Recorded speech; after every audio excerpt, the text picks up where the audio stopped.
Let's click on this and let's do max.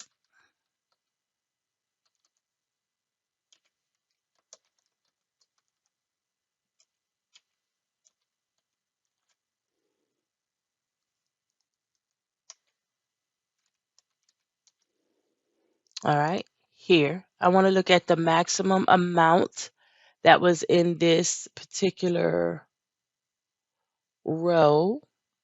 And I want to apply the same function all the way down. So I'm going to say equals max. I could double click. Now here I want to make sure I'm not selecting the sum row. So I'm going to do it by the quarters. Okay. And hit enter.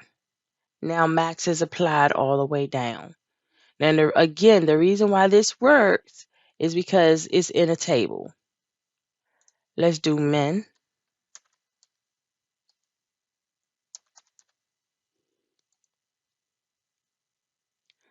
Formula, insert function. There's min. I click OK. And then it wants me to select my range. Again, my range is going to be from quarter 1 to quarter 4. Let's make sure that first cell isn't in there. Let me do that again. Here we go. Insert min.